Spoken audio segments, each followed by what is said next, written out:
Hello, and welcome to Daily Chess Analysis Episode 8. I'm your host, Turkish Films. So we're going over the game that I played today in the London. And it's actually interesting. I had actually got my theory mixed up, and we'll see how that happens. So d4, knight f6, bishop f4, which to me signals that he's going for, this kind of structure. And actually, when I first started playing chess, I first started playing the London system, but then I watched a few of Eric Rosen's videos on the bust to the London system, and there isn't really a direct, strong bust to the London system. But I just found myself being very uncomfortable with white in those positions, so I decided not to play the London anymore. But I still played d4. And so the way that he recommended to play against the London, I of course picked up. And that was after d5, to play an early c5 and immediately attack this structure. c3, totally normal move. To play knight c6, and this move will come in later, and we'll explain what it does. But for now, it's pressuring the center and developing our pieces. And he plays knight f3 and queen b6. So we're kind of developing a lot of our queenside pieces, and this move points at the b2 pawn, because this bishop, which is normally the defender of this pawn, has been removed and shut out. So he has a choice on how to defend this pawn.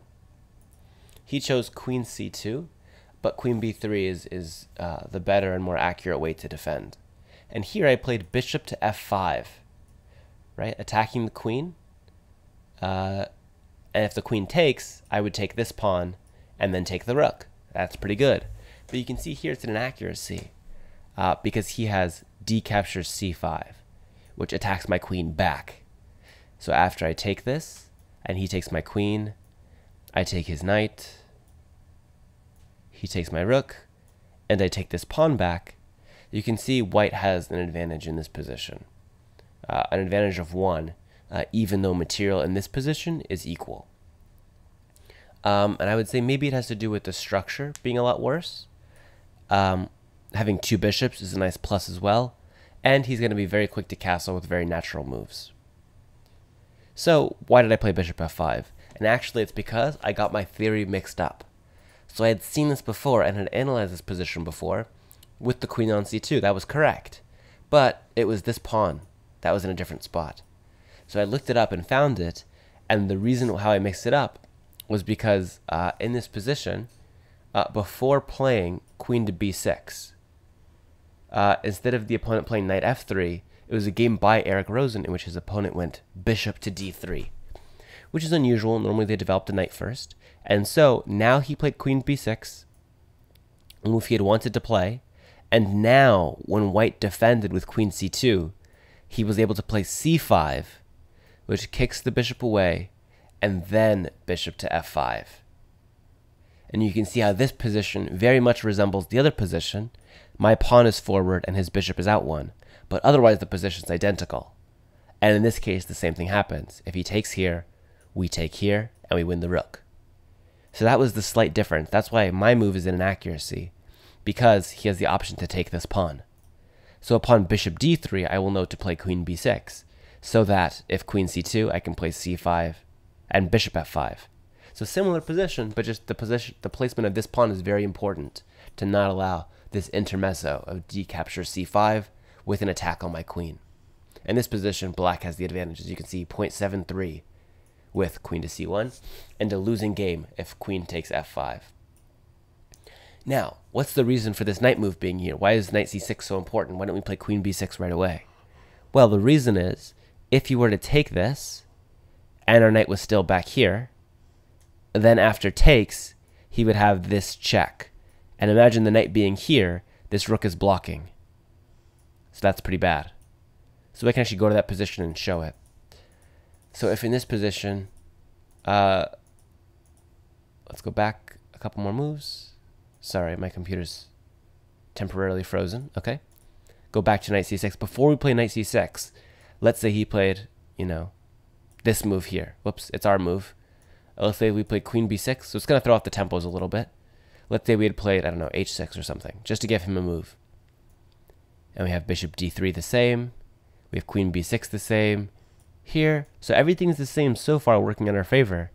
Here, the move bishop to f5 is a bad move. And the reason is because after queen captures f5, if we go through with our plan of taking this, he has this. Very nice checkmate. Totally cutting off our king. This knight has to be out of the way to reveal the defense of the rook. So that's just a demonstration of why this knight c6 move is thrown in as opposed to something else. So back to the game. Knight c6. But I wasn't aware of that nuance of the c-pawn moving up. That's why after queen c2, which again is the most accurate way to defend, bishop f5 is a failure essentially, because he just takes here with an attack on my queen. And then I have a slightly worse position with a worse structure, and he's going to be ready to play a game. But in the game he played bishop d3, which is just a blunder, because now I win that pawn by force. After takes, I take the pawn. And now the rook's hanging. And here, again, I was relying on that previous theory, which was with a position with this pawn being here. Very different position. And so I assumed I could take the rook. And after queen c2, I knew that was going to be his move, queen c2, trying to trap my queen. But I wasn't quite sure the exact way to save my queen. And I played the move knight to e4. Now the reasoning was, I saw that if I play some random move, h6 for example, then he would play knight b to d2, and my queen's trapped. My queen can't go anywhere. So I would probably take here, and he would take back. And even in this position, you can see it's equalish. Right? Black has no longer a huge advantage, but it's still equalish. I traded my queen for both of his rooks. So that's not a bad position. But I don't want to give away the queen. I want to be up, rooks. So after this move, I figured that he wants to move his knight somewhere. Now, what is the effect of moving his knight somewhere? It undefends this pawn. He has 2 defenders currently, and I have 1 attacker. So if he moves this knight, he must necessarily undefend this pawn, which is why I chose the move knight to e4, adding another attacker to this pawn. So if this knight moves, I can then take the c-pawn with my queen safely. Now, the computer here would prefer to play c captures d4. And one of the reasons is it wants to bring the rook over. Now, I didn't see this line here. And so, for example, if he takes back like this, the computer now says to play knight to e4, securing this square for us. And there were a few lines here that I looked at to figure out what could have happened that I didn't see. So after this move, he played knight fdd2 the best. So this move attacks the knight, which is supposed to save my queen. That's a pretty good move. And then he played c captures d4, seeing the calculation was that if he takes here, I can push like this. And that the queen has to move somewhere, and then I can get my queen out. It turns out that doesn't work, actually. I would just play d captures e4. He would move his knight, and I could take this pawn. But what I didn't see was after this move, if he had taken this way. Because my idea was, okay, if he takes with this pawn, that I can play knight to b4, maybe, and get my queen out that way. And that's, you can see, it's still very much winning. Even after a queen to a4, it's still winning.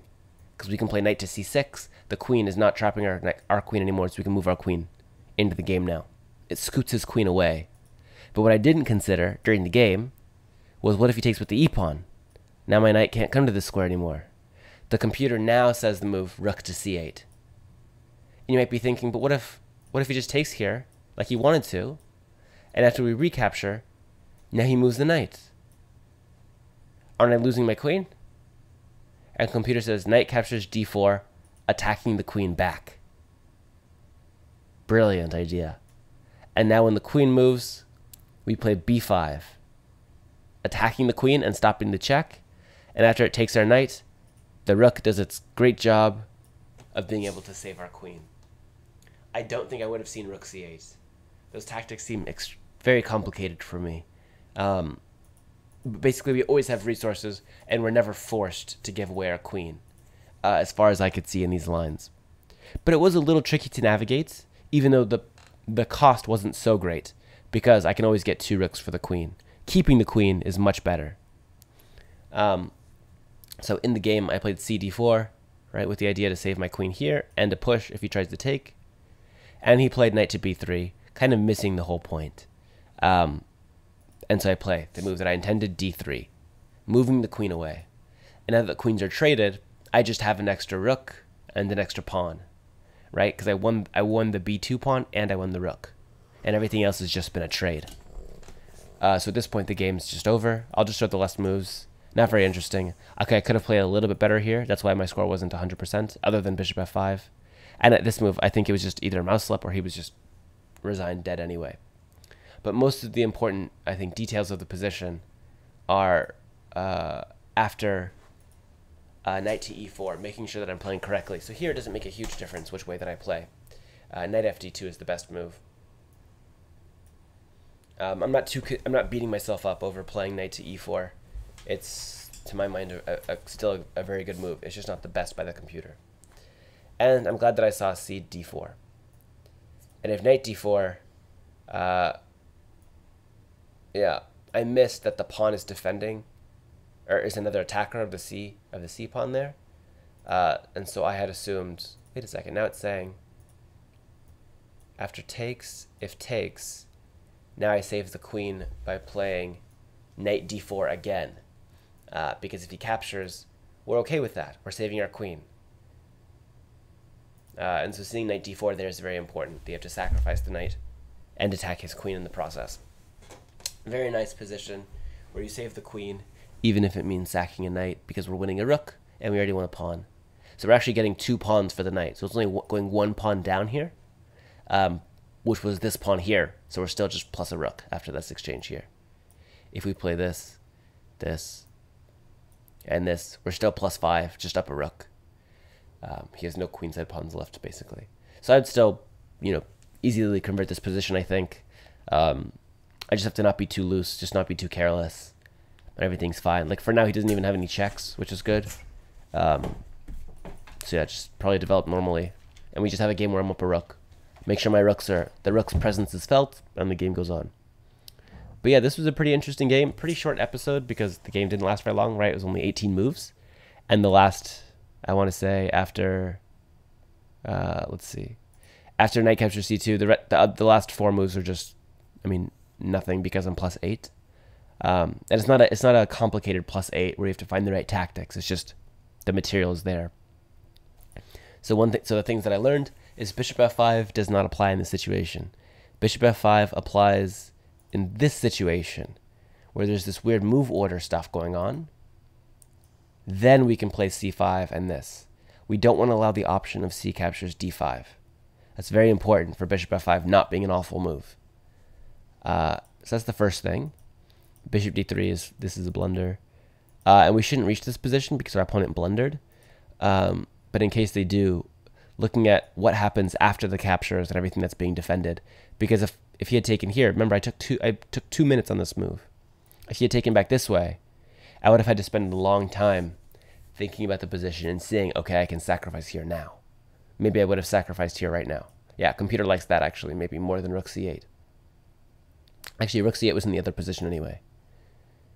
After cd4, if knight here, where was it? Where was rook c8 the right move? Here it is. So if after e captures d4, that's right. If after I took this pawn, if he took back this way, what would I have done? I wouldn't have played rook c8, I don't think. Just sacking the knight for the 2 pawns and saving my queen is good enough. And I think I would have seen that, actually. That after takes here, he can't win my queen. He can move his queen if he'd like. I would see this check, and then I'd see b5 and say, okay, I'm okay. Okay, but yeah, that's the game, guys. Thank you so much for watching. This is kind of a shorter episode. The game was a lot shorter. Just some cool tactical tricks to see. Let's look at the percentages here. So this game is really short, so it's not interesting. 95.2% from myself. Only 1 inaccuracy, which is pretty good. You can see I maybe missed opportunities at the end, but it's not really important. After I saved my queen, the game's just over. The only mistake I had was bishop f5, like we saw. And as for the details, we can see My best move percentage was 47.1%. So not quite half my moves were the best moves. I'd like that number to be at 50%. That's what I'd be acceptable with, if half my moves are the best move. The average difference is very low, which is good. All the scores are going to be really high. And the move leaving the book was queen to c2, defending the pawn in the London here. All right, guys. That's been the game. Thank you so much for watching. This has been Turkish Films with Daily Chess Analysis, Episode 8. Hope you enjoyed, and stay Turkish.